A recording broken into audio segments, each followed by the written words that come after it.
Hello everybody, Loki Magic's another day, another video, but today's video, I want to talk about this guy right here.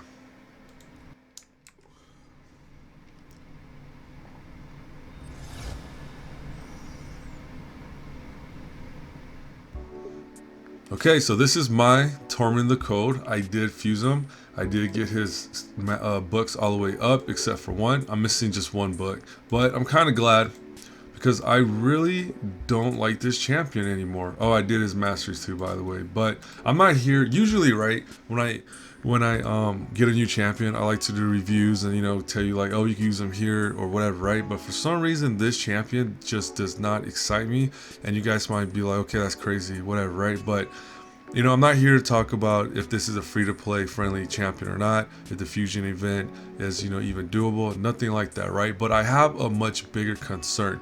And when I realized this, I just really stopped caring about the champion. And I don't want to sound negative, but I kind of was like, I'm starting to lose interest in this game because it's really taking away the creativity of the player now. Because what I really liked about this game was that you could, get all these champions and you could be like, yo, how do I beat Fire Knight? How do I beat Spider 20? And at the beginning there were meta champions that really helped out in that.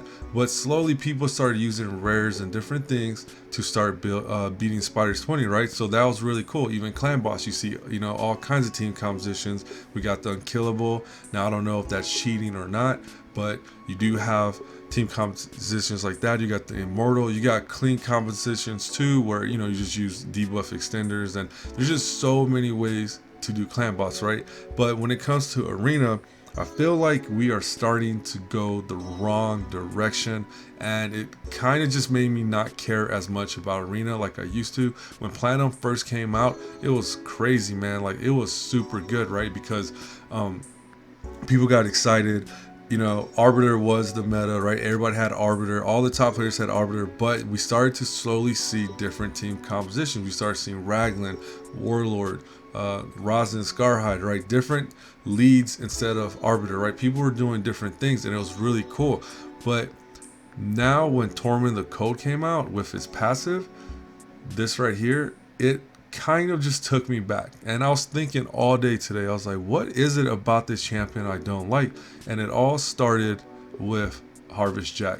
So let's go to Harvest Jack real quick. Now maybe this was happening before him and I just didn't realize it till I saw Harvest Jack. But where is he? Undead, right? So his passive, real simple, right? Nothing crazy, right? But when attacked, decreases the duration of all buffs on the attacker by 1 turn. Now, when we first saw Harvest Jack, we're like, yo, this passive is crazy. It's going to be so disruptive, so much potential. But it was really chill compared to what we have now, right? So after Harvest Jack, Madame Cerise, I believe, came out. And her passive, it got a little bit more, a little bit more exotic, because this passive places a shield buff on the champion equal to 10% at the start of each turn, and when attacked under shield buff has a 35 chance of placing fear debuff on attack for 1 turn. So this happens every single turn. Fear, is not really a disruptive debuff. It's not like provoke or freeze or nothing. It still has a 50% chance. So we're like, okay, nothing too crazy, but very strong passive, right? And then after her, who came out? This guy, Chris, came out, right? And you're like, yo, these passes are starting to get a little bit crazy. These passes are starting to build up and ramp up, right? Okay, so now we got this passive, right? And now, as of this fusion, we have Tormin the Code with his crazy passive, right? Now, I did use him in arena a lot, and this passive is super crazy. And what I don't like about it is that, okay, now I know right now Arbiter, speed, all that is the meta, right? And people are saying because of Torment the Code, we're able to break the meta. But here's what's going to happen, and this is what I don't like. It's really taking away the creativity of the player, because if everybody, let's look at the top players, right? If everybody has this guy, right, with his passive being so crazy, you know, Like, all right, look, he's number 3, number 4, number 5, number 7, number 8.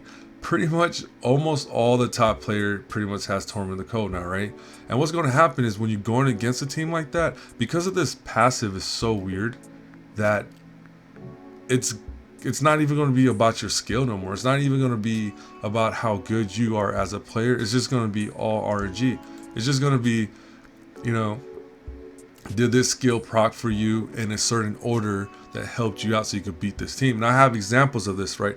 I fought maybe 4 or 5 teams, and some of these teams, you know, I beat them at first, but then I lost the second time, or they'll beat me first and then I'll just go right back and I'll win the second time, right? It's like back and forth, right? And I did all this on auto, and it really just took me out of the game. Before Tormin the Code, yes, it was still kind of like that, but it's much more like that now. It is just being RNG. Now, some people might like it, right? Some people might like, hey, I got the best champion, I could just steamroll everybody, and maybe that's the appeal to some people. But for me, it just took so much out of the game for me. Like, I don't know how I feel about it anymore.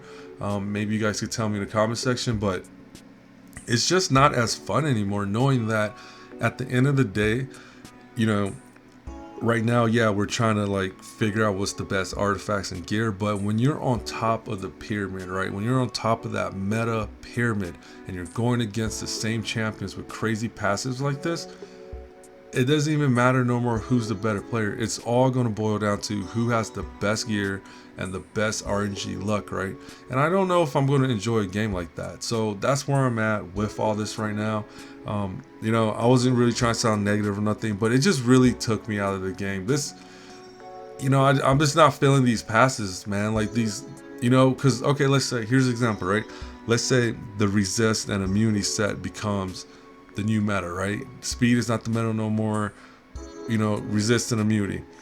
Palladium could just do another fusion saying, you know, this champion has a passive where it ignores resistance and immunity sets, right? Then we're done. Now we have to start all over and rethink the meta, and it's not really based on skill level anymore. Now we're just chasing the easiest champion to get us to where we need to be on being on top of the pyramid, right? So I don't like the direction where they're going with this. I really feel like we're just missing so much creativity now, and it kind of sucks, you know? Like, I don't know if other people feel the same way, but at the end of the day, you know, this game was super enjoyable because of the creativity, the things you could do, but these passives and the direction they're going with it is going to ruin this game. So yeah, that's just my 2 cents on it. I don't know how you guys feel about it, but yeah, man, tell me, please, because maybe I'm wrong. Maybe I'm seeing this completely the wrong way, and you know, maybe, you know, some of you guys have a whole different opinion, and maybe I'll be like, okay, I see that, because that has happened before. Sometimes when, you know, I interact with, you know, you guys, I'm like, wow, I didn't really think about that way, and it does make sense. So hopefully this is the case, because I do like this game, and I just don't want something stupid like this to ruin the game. You know, if I have to say this champion, is he cool? Yes, he's a cool champion. I like how he looks. I like what he brings to the table, but I'm just not feeling the direction of these passes, man. These passives are going to destroy this game. So that is it for this video. Yeah, you guys, please let me know how you think, because maybe I'm just overthinking it, and you know, maybe I'm not seeing the bigger picture here. But yeah, I just wanted to throw my opinion out there because I do like interacting that way with you guys. So I'm just gonna let the rest of this clip play out so you can just see the difference and kind of get a more of feel what I mean with this RNG. I just feel like we're gonna reach a point where it's gonna be RNG dominant and less of us interacting with our champions to make those critical decisions, right? And that's what I'm really just afraid of. I really feel like that's the direction they're going, and maybe, yeah, like I said, maybe I'm overthinking it. But anyways, regardless, you guys be safe. Catch you on the next video, and yeah, once again, happy holidays, and see you next time.